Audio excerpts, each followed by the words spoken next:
du Sénégal en tant que ministre des Affaires étrangères. C'est cette diplomatie là moom la Sénégal am. C'est cette diplomatie qu'on est en train de perdre. Et jàpp naa ni l'avènement du président Macky Sall à la tête des Nations Unies dina tax ba Sénégal profite ci redorer son blason à ce niveau-là. En parlant de diplomatie da nga bokk ci ñu jàpp ne bu Sénégal dafa régresser effectivement nee nga cette diplomatie que nous sommes en train de perdre. Absolument. Ça veut dire que ñu ngi ciy dellu ginnaaw. bu baax a baax a baax. On peut l'imputer à Yacine Fall loolu. Pas ay Yacine Fall parce que Yacine c'est une pièce. dans un dispositif. pièce la mais orientation bi ñu jël moo sooxe parce que bu fekkee da ngay wut réew nga ni presque mun naa jàpp ni sa premier adversaire mooy l'Occident la France ak ñi mu àndal nga ni zone franc CFA dama ciy génn ak yeneen yu mel noonu sooy jël réew mi ñëpp ñi nga xam dañ doon jëflanteeg yow dañ naan teg di xool ba xam foo jëm à partir de ce moment ñu mën a apprécier est-ce que dañ lay topp wala duñu topp loolu daf ci am solo donc bi nga jëlee heureusement d'ailleurs que bi ñu jëlee pouvoir bi am na yu bëri yu ñu annoncé woon te defuñu ko comme par exemple le franc CFA parce que bu ñu ko defoon tey beneen affaire lay jur ci réew mi donc oui te lii wane ni suñu diplomatie dellu na ginnaaw depuis 1 an ou près de 2 ans doomu Sénégal yi nekk candidat yëpp à des postes sur le plan international dañ ko perte. barki dem Amadou Hott. Amadou moo ci mujj ak ñeneen au moins il y a 3 ou 4 yoo nga xam ils ont perdu leur poste. parce que poste yooyu xam nga nit a koy occupé mais état moo koy dox. état moo koy dox le gouvernement mauritanien dañu installé benn comité électoral. piloté par le premier ministre depuis 2 ans. réew mu nekk ñu dem fa def ay concessions jàppante naxante jëlal lii ma jox la lii. Motsepe bi mu bëggee doon président wu CAF. fii di ñëw Dakar.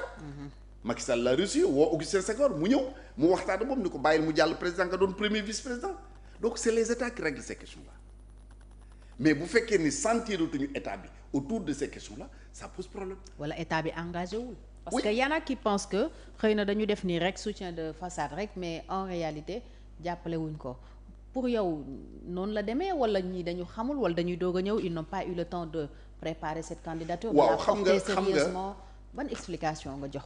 xam nga am na lu ñu mën a yaakaar am na lu ñu gis xam nga su fekkee ni par exemple l'État du Sénégal pour jël commencer d'abord par le domaine du sport.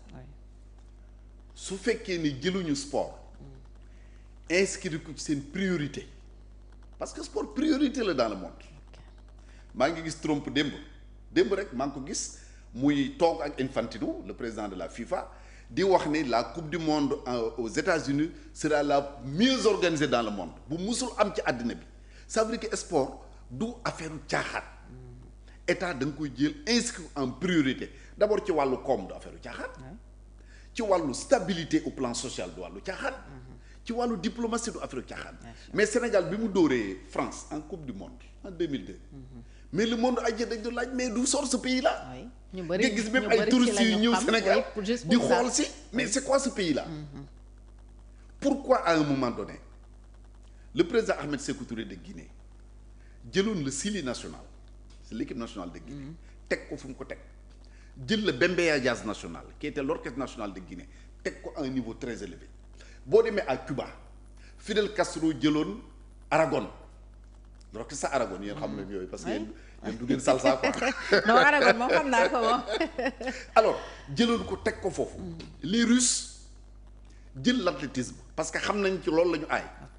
vous avez suivi que problème président Lamine Diack amoon. au niveau de la fédération internationale d'athlétisme. c'était avec des athlètes russes parce que Russes xamoon nañ ni loolu la ñu mën. ñu consacre donc état du Sénégal bu fekkee ni inscrireul sport. def ko une priorité dafay indi yenn jafe-jafe donc loolu c'est la première chose à retenir bi ci des olof yi nee nañu sàmm bañu la xam dafa fekkewul fi ñuy waxee le berger sàmm bi xam nga bañu la xam lu xew mais da ko fekkewul jamono ji ñuy yendu ci kër gi di seetaan télé di waxtaan ci télé bi moom ma nga ca tool yi di sàmm ay juróom ay juróom kon la xew ci kër ga xamu ko je veux dire par là que ñi jiiti réew mi tey yàlla dogal na avant ñu jël réew mi amuñu woon chance di nekk ci yenn instances internationales xam nga ku mel ni ñun xam ni dañ da daan yóbbaale wala ñu doon yónni ay mission ngay dem. nga xam comment naka la yëf yi di doxee xam comment voilà am ay relations déjà ak nit ñi. parce que boo xoolee au début des indépendances tous les chefs d'État yi doon jiite Afrique jaar nañ Dakar William Ponty. ñii jànge Ponty ñii jànge Université de Dakar. loolu indi benn brassage ba nga xam ne tey Senghor entre Senghor Houphouët-Boigny ainsi de suite dañu amoon benn brassage quand le président Wade est venu taseeg ay génération ñoo nga xam ne soit c'est Bouteflika soit c'est Obasanjo ainsi de suite ñoo nga xam ni Alassane Ouattara dañu daan tase ci ay instances internationales xamante fa jaxasoo de sorte que boo nekkee président ki nekk président fële seen dafay yomb. tu as vu le président Macky Sall bi mu jëlee pouvoir dafa jël pouvoir bi rek fekk lu jiitu loolu président Wade doon wax ni su ngeen ko falee dans 3 mois dootul fay salaire. et c'est vrai situation bi ñu fekk. mais dafa jël pouvoir bi jël avion. c'est parce que avant de prendre le pouvoir. il a été ministre président de l'Assemblée premier ministre ainsi de suite am jaxasoo. donc ñii xam na fu muy jaar ñii amuñu chance boobu donc du ñu leen ko critiquer mais un constat qu'on fait. amuñu chance su jaxasoo ak le monde international avant ñu jël pouvoir donc le temps que ñu di ko. loolu dañoo yegg si di ko liggéey. voilà dañu ñëw dans le temps lañ koy jànge bon petit à petit je pense que ça va arriver. wax nga léegi tournée bi premier ministre def peut-être le président également va faire la même chose petit à petit danañ ko am mais du yomb mais d'ici à ce que ñu koy am nag. li leen mën a sauver mais li leen mën a sauver mooy discours bu dal waaye bu fekkee ni da ngay am discours boo nga xam ni. ñenn ci ñi koy jiite bu ñu waxee nga dar sa gémmiñ j'avoue que booy génn di xool yenn télévision yi ou bien les réseaux sociaux nga gis ay réew yoo nga xam ni Sénégal la ñuy ñëw di jàng si lépp di ñu reetaan ci quelqu'un bu wax français d'une manière ou d'une autre c'est gênant donc li nga xam ne moo leen mën a sauver réew mi mooy d'ici à ce que ñuy atteindre cette vitesse de croisière nañu ànd ak dal ànd ak humilité mais surtout nit ki boo amee ay atu da nga koy utiliser damay jël exemple réew mi boo jëlee ku mel ni Pape Ablaye Seck qui a été ministre de l'agriculture du Sénégal bokk ci 5 académies scientifiques dans le monde fu ñuy waxee agriculture dans le monde muy France muy nation muy fu mënti doon dañ koy woo loo xam ci lii qu'est-ce qu'il faut faire kooku bu yeewoo ci sa dëkk wutul poste wutul salaire wutul oto wutul dara dama ko cité mais mënul naa cité ñeneen mënoo am ci dëkk ku mel ni Amadou Diagne Ndiaye.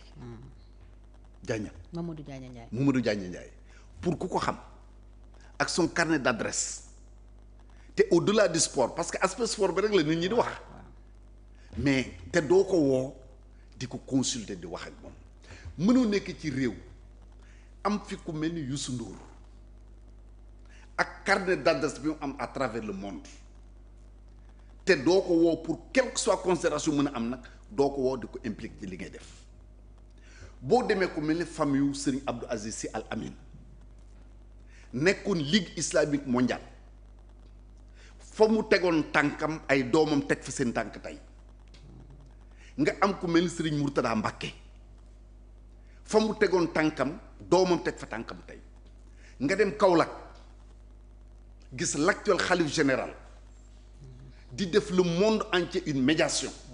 régler ay conflits dans le monde. te loolu mu jëlee ko ci way juram te ñooñu doo leen woo am na ñeneen dama cité ñooñu. doo leen woo